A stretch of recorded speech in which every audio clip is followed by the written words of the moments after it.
Hello students, how are you? I hope all of you are well by the grace of Almighty. Today we will discuss about the International Mother Language Day, Unit 3. It is a part of unit events and festivals, that is International Mother Language Day. International Mother Language Day is a memorable day in our national history. There is a background and pathetic background of this day.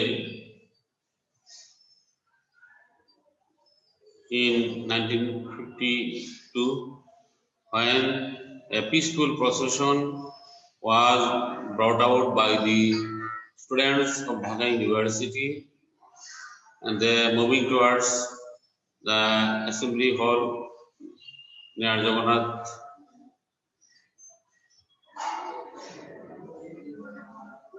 Jagannath Hall of Dhaka University.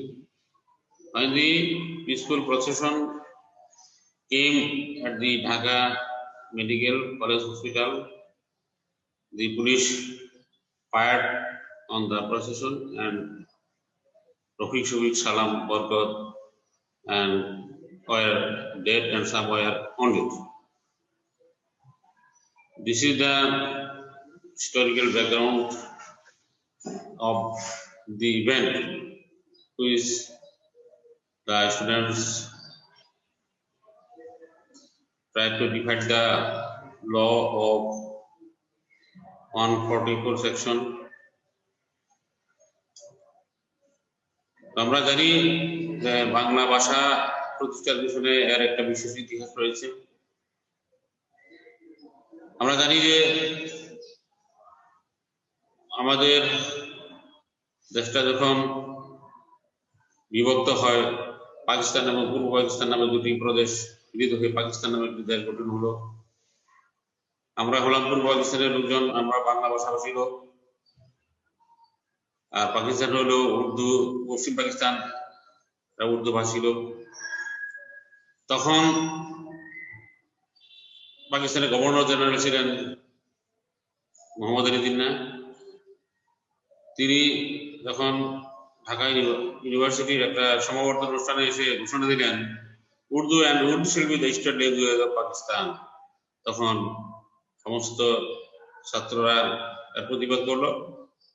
তারা আন্দোলনে ঝাঁপিয়ে পড়ল। এই আইন তারা মানি না বলে চিৎকার করে উঠলো। তারপর থেকে শুরু হলো কিভাবে বাংলাকে আমাদের দেশের অর্থাৎ ইন্টারন্যাশনাল মাদার ল্যাঙ্গুয়েজ হিসেবে এটাকেও প্রতিষ্ঠা করা যায়। সর্বদলীয় ছাত্র সংগ্রাম পরিষদ গঠন করা হলো। ঘটনার দিন ছাত্ররা সম্মিলিতভাবে একটা মিছিল বের করলো। সেই মিছিলের লক্ষ্যস্থল ছিল জাতীয় পরিষদের অধিবেশন, যেটা জগন্নাথ হলের অডিটোরিয়ামে শুরু হওয়ার কথা ছিল। তো ছাত্ররা শান্তিপূর্ণ মিছিল নিয়ে যখন ঢাকা মেডিকেল কলেজের সামনে আসলো, তখন পুলিশ তাদের দিকে গুলি ছুড়ে রফিক শফিক সালাম বরকত নিহত হলো এবং অনেক লোক আহত হলো। তারপর থেকেই পরবর্তী পর্যায়ে বিভিন্ন আন্দোলনের মাধ্যমে পাকিস্তানি সরকার বাংলাকে রাষ্ট্রভাষা হিসেবে মর্যাদা দান করতে বাধ্য হলো। এই এত আত্মত্যাগ গ্রেট স্যাক্রিফাইসের কারণেই আমাদের বাংলাকে আমরা রাষ্ট্রভাষা হিসেবে মর্যাদা আসনে অধিষ্ঠ করতে পেরেছি।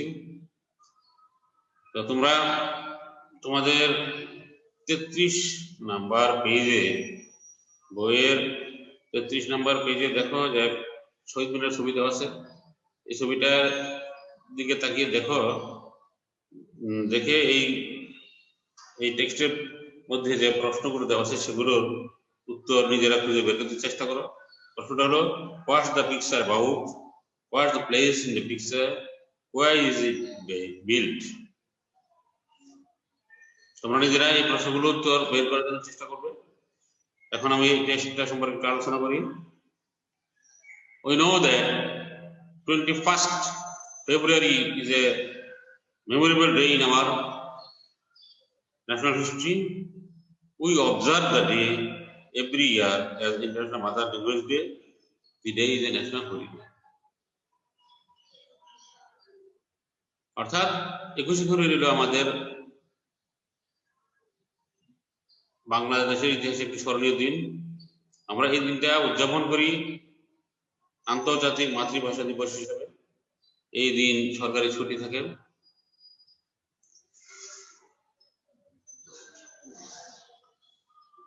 এই দিন আমরা কি করি? এই দিন আমরা যারা মাতৃভাষা আন্দোলন করতে গিয়ে শহীদ হয়েছিল তাদের স্মৃতি রক্ষার্থে যে শহীদ মিনারগুলো তৈরি করা হয়েছে, সেই শহীদ মিনারে আমরা শ্রদ্ধা জানাতে খালি পায়ে ফুলের তোড়া নিয়ে ফুল দিয়ে সেই শহীদ মিনারে বেদিক দিয়ে রাখি, শহীদদের আত্মার প্রতি শ্রদ্ধা জানাই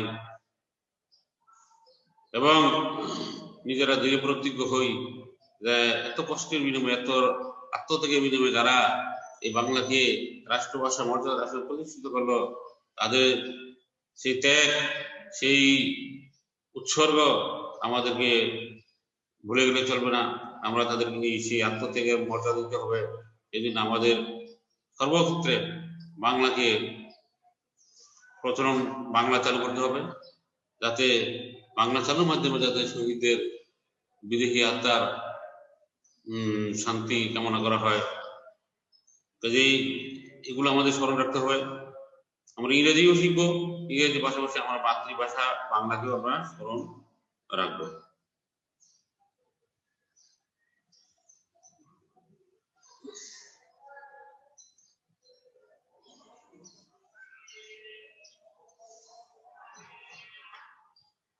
তো এই মাতৃভাষা আন্দোলনটা 1952 সালে হয়েছিল, যখন ঘোষণা করা হলো যে পাকিস্তানের রাষ্ট্রভাষা হবে উর্দু। আমরা এর প্রতিবাদ করলাম। প্রতিবাদের ভাষা হিসেবে পরবর্তী পর্যায়ে বিভিন্ন ঘটনার মধ্যে দিয়ে আমরা বাংলাকে রাষ্ট্রভাষা হিসেবে প্রতিষ্ঠা করার অধিকার আমরা প্রতিষ্ঠা করতে সক্ষম হলাম। তবে এর একটু ব্যাকগ্রাউন্ড আছে, এই ঘটনার পিছনে আর একটু ব্যাকগ্রাউন্ড আছে। 1948 সালে 21শে মার্চ প্রথম এই মাতৃভাষা আন্দোলনের বীজ বপন হয়। যখন মোহাম্মদ আলী জিন্না তখনকার গভর্নর জেনারেল ছিলেন পাকিস্তানের, একটি পাবলিক সভায়, পাবলিক মিটিংয়ে তিনি ঘোষণা করেছিলেন যে উর্দু শিল্পী the state language of Pakistan. তখনই এর প্রতিবাদ, তার বিরোধিতা শুরু হয়। কোনো বাঙালি মানুষ, কোনো ছাত্র কেউই এটাকে মেনে নিতে পারে নাই এই ঘোষণাটা। তারা আন্দোলন করলো এবং লাগাতার বিরোধীহীনভাবে আন্দোলন করার পরে পরবর্তী পর্যায়ে যখন কয়েকজন লোক আত্মহত্যা দিল, কয়েকজন ছাত্র আত্মহত্যা দিল, তাদের নিজের বুকের তাজা রক্তকে রাজপথে ঢেলে দিল, তার পরবর্তী পর্যায়ে পাকিস্তান সরকার বাংলাকে স্টেট ল্যাঙ্গুয়েজ হিসেবে ঘোষণা দিতে বাধ্য হলো।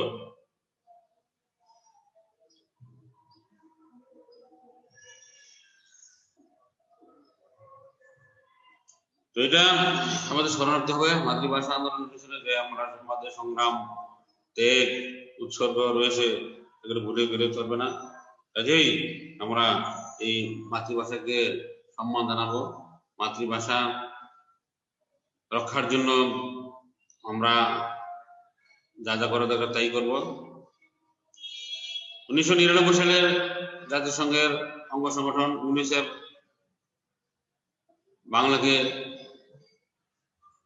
ইন্টারন্যাশনাল মাদার ল্যাঙ্গুয়েজ ডে হিসেবে স্বীকৃতি দিয়েছে। এখন আর বাংলা ভাষা আন্দোলনে যারা শহীদ ছিল সেই মাতৃভাষা দিবসটা শুধু এখন বাংলাদেশেই পালন করা হয় না, বিশ্বব্যাপী এই দেশটা এই আন্দোলনের স্মৃতি স্বরূপ রাষ্ট্রভাষা বাংলা হিসেবে বাংলাকে প্রতিষ্ঠা করার জন্য আন্দোলন যা করেছিল সেটাকে স্মরণ করার জন্য বিশ্বব্যাপী মাতৃভাষা আন্দোলন দিবস পালন করা হয়। এই জন্য এটাকে নাম দেওয়া হয়েছে ইন্টারন্যাশনাল মাদার ল্যাঙ্গুয়েজ ডে। পৃথিবীর অন্যান্য দেশেও ইতিমধ্যে এই আন্তর্জাতিক মাতৃভাষা দিবস পালন করা হয়ে থাকে। এই জন্য যে এটা পৃথিবীর মধ্যে একমাত্র আমরাই বাঙালি জাতি যারা মাতৃভাষার জন্য শহীদ হয়েছিল, নিজেদের বুকে তাজা রক্ত ঢেলে দিয়েছিল। সুতরাং আমাদের স্মরণ রাখতে হবে তারা কিভাবে এই মাতৃভাষাটা আমাদের দেশে প্রতিষ্ঠিত হলো, কিভাবে আমরা মাতৃভাষার সম্মান রক্ষা করার জন্য নিজেদেরকে উৎসর্গ করেছিলাম, এটা আমাদের মনে রাখতে হবে। এবং আমাদেরকে এখন সবসময় এটা স্মরণ রেখে আমাদের এগিয়ে যেতে হবে। আমাদের স্বাধীন হয়েছে প্রায় 48-49 বছর হয়ে গেল, কিন্তু আজ পর্যন্ত বাংলাকে সর্বক্ষেত্রে প্রতিষ্ঠিত করতে আমরা পারি নাই। এটা বড় দুঃখজনক ব্যাপার। কাজে আমরা এখন থেকে চেষ্টা করব যে সর্বক্ষেত্রে যেন আমরা বাংলাকে মাতৃভাষা হিসেবে প্রতিষ্ঠা করতে পারি। তবেই যদি বাংলা ভাষাকে আমরা মাতৃভাষা প্রতিষ্ঠার মাধ্যমে সর্বক্ষেত্রে বাংলা ভাষা চালু করতে পারি, তাহলে শহীদদের আত্মার শান্তি হবে। সুতরাং তোমরা এই বিষয়ে খুব সজাগ থাকবে। বাংলা ভাষার পাশাপাশি ইংরেজি ভাষা চর্চা করতে হবে এবং শহীদদের আত্মার প্রতি শ্রদ্ধা রেখেই আমাদেরকে এগিয়ে যেতে হবে।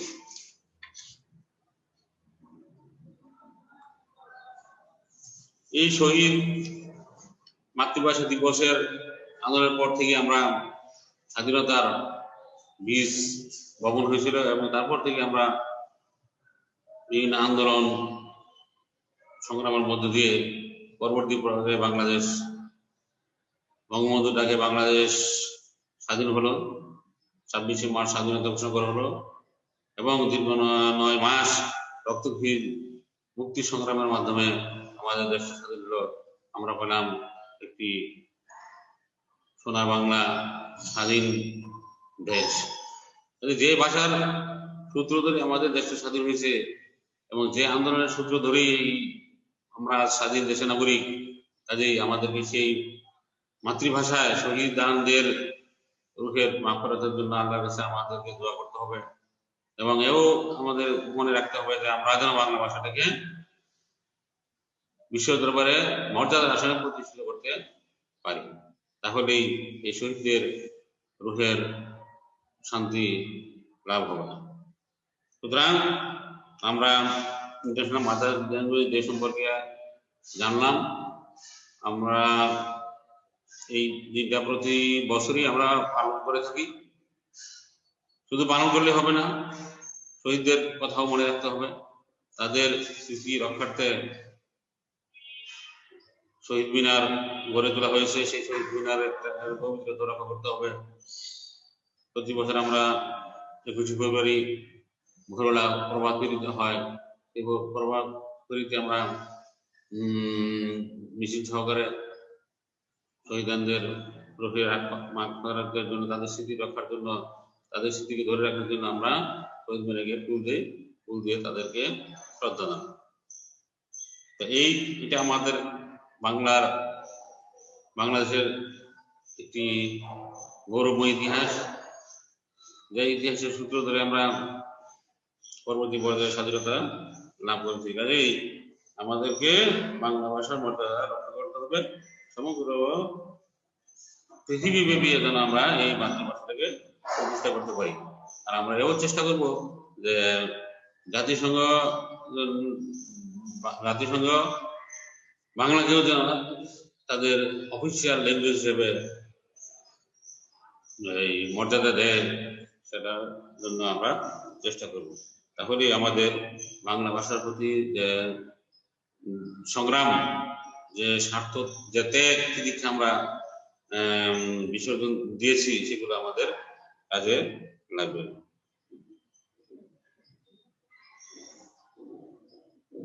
আমরা এই ইন্টারন্যাশনাল মাথা দেখবে যে সম্পর্কে তোমরা আর ভালো করে পড়বে, পরে এটার জেনে তারপরে এ থেকে বিভিন্ন ধরনের প্রশ্ন আসতে পারে, বিভিন্ন ধরনের মাল্টিপল চয়েস আসতে পারে, তারপরে ব্ল্যাঙ্কস আসতে পারে, প্রশ্ন আসতে পারে, এগুলো সম্পর্কে তোমরা একটা পুরোপুরি ধারণা নিয়ে পরীক্ষার হলে পূর্ণ প্রস্তুতি নিয়ে যাবে।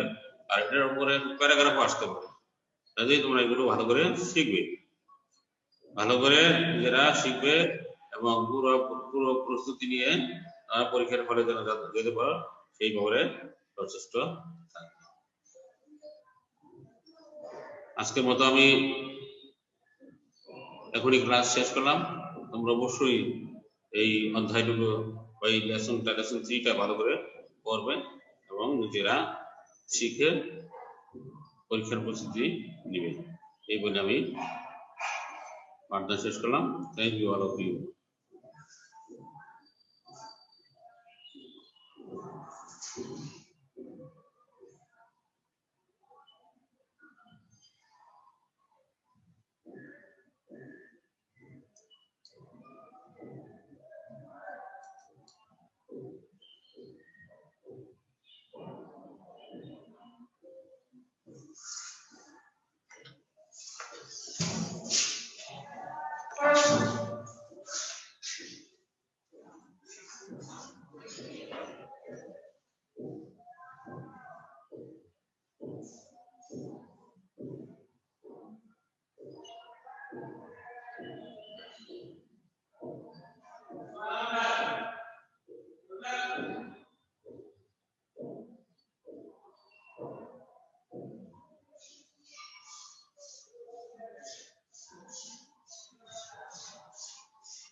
হ্যাঁ